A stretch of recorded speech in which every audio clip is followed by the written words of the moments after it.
가장한 귀신이 나온 거잖아요. 사울 앞에. 그래서 이제 아마도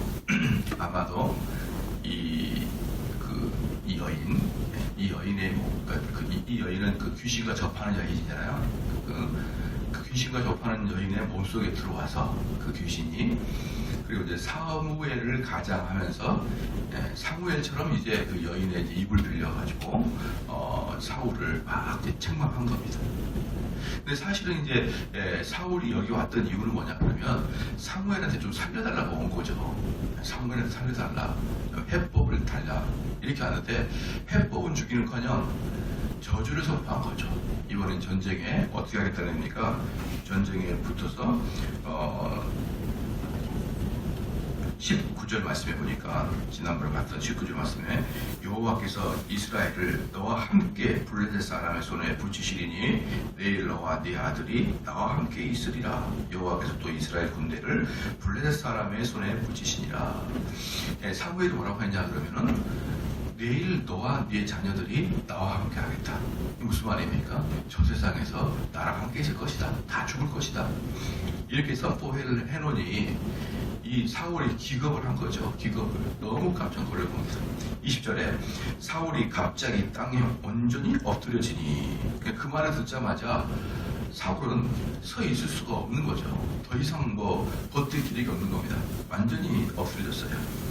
이는 사무엘의 말을 인하여 심히 두려워하며, 두 가지 이유 때문이었습니다. 마음적으로 너무 두려워하고, 너무 이제 완전히 자포자기가 된 거죠. 소망이 하나도 없는 거죠. 또 그 기력이 지나였으니, 그 기력이 지나였는데 왜 지나였냐면 이는 그가 종일종야 식물을 먹지 못했습니다.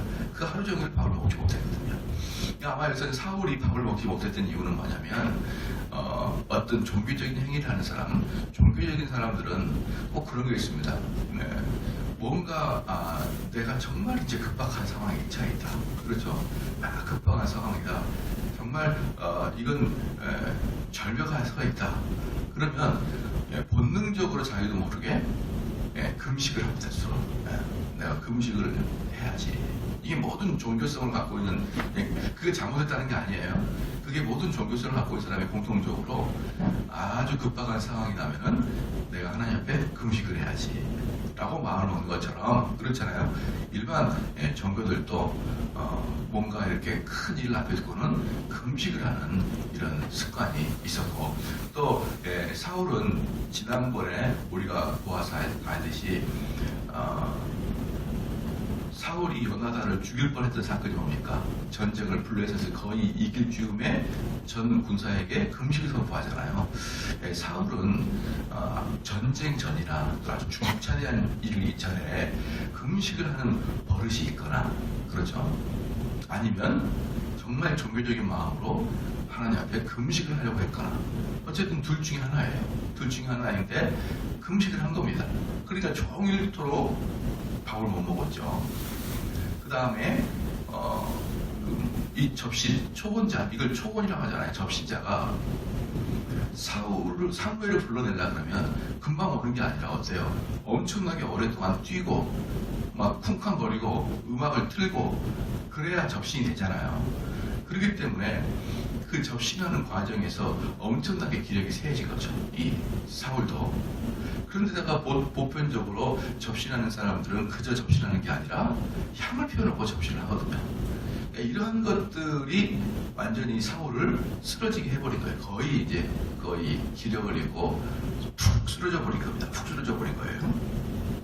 21절에 그 여인이 사울에게 이르러 그 심히 고통을 보고 그에게 이르되, 여기서 이제 고통을 보고 뭐냐면 어디가 아파서 고통하는 게 아니라 너무 이제 무서워서, 너무 두려워서 부둥부둥 떨고 있다는 뜻이에요.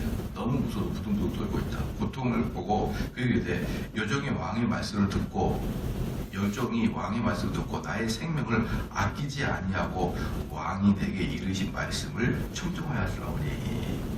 이게 뭐냐면 이 왕이 너무 이제 두려움에 빠진 거예요. 너무 두려움에 빠지자 이 여인의 마음속에도 뭐가 생기냐 그러면, 이거 내가 너무 한 거 아닌가? 이런 마음이 생긴 거죠. 전혀 예상 안 됩니다.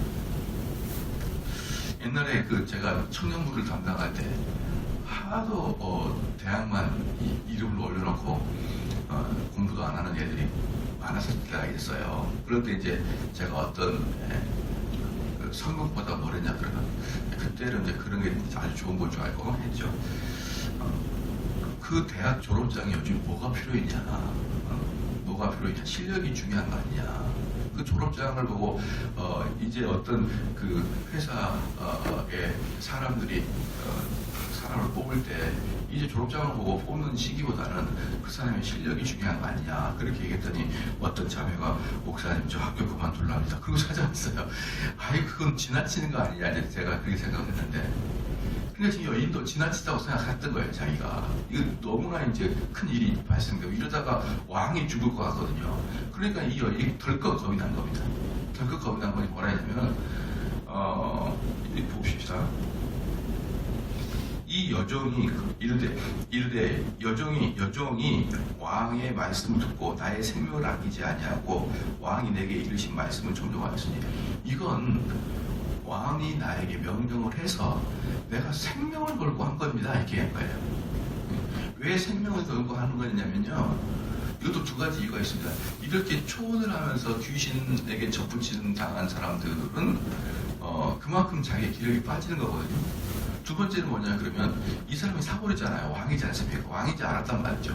근데 이 당시에 귀신을 불러대는 것은 사형에 처한 벌을 받아야 돼요. 그건 율법에 나와 있으니까. 그러니까 뭡니까? 들어갈 때랑 나올 때 마음이 다르잖아요. 그러니까 왕이 자기한테 궁금하고 빨리 알아야 되기 때문에 알려달라고 했지만 그 결과는 너무 비참하니까 법을 들어다가 초혼하는 자들, 귀신과 접붙인 자들은 사형에 처한다는 벌을 다시 자기한테 줄 수도 있잖아요. 너무 고통스럽고 너무 기가 막히는 말이에요. 그러니까 그 말 할까봐 이 접붙인 여인은 뭐라고 합니까? 나는 이거 사실은 당신이 원해가지고 생명 걸고 한 겁니다. 라고 이렇게 말을 한 거예요. 죽을 것 같으니까, 자기도 죽을 것 같으니까 얼마나 사울이 그냥 벌벌벌 떨었으면 그랬습니까? 22절에 그런즉 청컨대 이제 여종의 말을 들으사 나로 왕의 앞에 한 조각 떡을 드리게 하시고 왕은 잡수시고 길 가실 때의 기력을 얻으셔서. 그러면서 뭐니까 이 사울에게 두 가지 마음이 있었던 거죠. 두려운 마음도 있었고 또 왕이라는 자가 땅에 완전히 쓰러져가 있는 거죠. 한 국민으로서 비참한 마음인 거죠. 불쌍하기도 비참한 마음인 거죠. 그러니까 두렵기도 하고 참 사울이 불쌍하기도 하고 이런 마음이 들어가지고 사울한테 뭐라고 하냐면 내가 빵을 좀 만들어가지고 당신한테 드릴 테니까 좀 기력을 찾으셔서 이렇게 이야기한 것입니다. 23절에 사울이 거절하여 가로되 내가 먹지 아니하겠노라. 그 신하들과 여인이 강권함에 그 말을 듣고 땅에서 일어나 침상에 앉으더라. 사울은 거절했습니다. 내가 먹어서 뭐하냐. 내가 먹어서 뭐하냐. 그런 얘기를 하더라고요. 자녀가 먼저 저 세상으로 가는 사람들이 보면은 배가 고파서 밥을 먹다가도 아이고 내가 이 밥이 배에 들어가네, 응? 그러면서 한탄하는 거죠. 밥이 배에 들어가. 내 사랑하는 자녀가 먼저 죽었는데도 그러면서 밥을 먹다가도 울고 먹지 못하는 사람이 있는 것처럼 이 사울은 먹어서 뭐 하냐는 거예요. 내일 죽을 건데, 내일 내 자녀랑 나랑 다 죽을 건데, 이따위도 먹어서 뭐 하냐. 난 안 먹겠다. 이러고 있는데, 그 여인과 그 옆에 있는 좀 신하들이 엄청나게 강권합니다. 이 강권하다는 게 무슨 뜻이냐 그러면요. 여러분 그거 아시잖아요. 베드로가 예수님을 강권하였잖아요. 베드로가 예수님 강권한 게 뭐냐면은, 내가 죽어야겠다 그랬는데, 뭐 이러지 마옵소서라는데, 예수님 돌아가시면 안 되는데, 이게 아니고, 거의 멱살을 잡고 우리가 3년 동안 당신을 따라다녔는데 이제 다시 돌아가라. 내가 지금까지 3년 동안 우리가 목숨을 다해서 당신을 섬겼는데 뭐 공중분해 시키면 우리는 뭡니까? 이거예요. 그러니까 거의 멱살을 잡듯이 정신 차리십시오 이런 거예요. 여기서도 사울에게 강권한 뭐냐면 그 부하들이 땅에 쓰러져 있는 그 뭡니까 사울을 막 끄집어 들면서 뭐 하는 겁니까? 당신 때문에 우리 다 죽으란 말입니까? 당신은 당신의 몸뿐만이 하나가 아니고 이스라엘을 쥐었다 폈다 할 수 있는 이스라엘의 생명이 달려있는 게 당신인데 당신의 몸을 하나라고 생각하지 마소서. 자연인의 하나가 아니지 않습니까? 일어나라고 이렇게 하니까 어땠습니까? 겨우 일어나서 그 말을 듣고 땅에서 일어나. 그러니까 지금까지 어때요? 땅바닥에 철퍼도 완전히 널브러져 있던 거예요. 널브러져 있던 이 사울을 거의 이제 끄집어서 일어날 시켜서 일어나라고 하니까 그 말을 듣고 침상이 안 된다. 이제 이 침상이 뭐냐 그러면은 이 당시에 이제 이스라엘 사람들이 약간 부유하지만은 그 잠자는 침상과 또 앉아서 먹는 밥상이 함께 있어요. 이렇게 우리 병실처럼 그렇게 앉아 있습니다. 그래서 침상에 앉았다는 것은 뭐냐면은 밥상에 앉았다라는 뜻도 되는 거예요. 이거 앉는 것이죠. 그러니까 24절에 여인의 집에 살찐 송아지가 있으므로 그것을 급히 잡고 가루를 취하여 뭉쳐 무교병을 만들고 부어서. 그러니까 여기서 침상이 있고 보통적으로는 침상에서 잤겠습니까? 방바닥에 잤죠. 침상이 있고 왜 그럼 여정 보면은 이스라엘이나 저기 아랍 중동 보면 옛날에는 참 방바닥에 자요. 방바닥에서 자는데 침상도 있고 그 다음에 지금 뭐가 있어요? 살찐 송아지도 있고. 이 여인은 부자였죠. 부자였습니다. 왜 부자였을까요? 아주 용한 점쟁이라서 부자였던 거예요. 용한 점쟁이라서.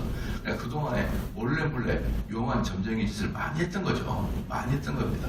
그러니까 돈 많이 벌었고 집에 살찐 송아지가 있으니까 사울에게 미안하기도 하고 두렵기도 하고 또 그 사람이 불쌍하기도 하고 이래가지고 송아지를 잡아가지고 기력을 회복시켜주고 또 빵을 무교병을 만들어서 합니다. 그래서 여인의 집에 살찐 송아지가 있으므로 그것을 급히 잡고 가루를 취하여 뭉쳐 무교병을 만들고 부어서.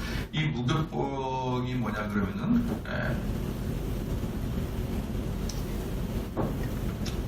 여러 인도 음식 보면 그걸 뭐라 그래요? 그래서 쌀같이 이렇게 빵 같은 거, 넓적한 거 있잖아요. 그 이름이 기억이 안 나네요.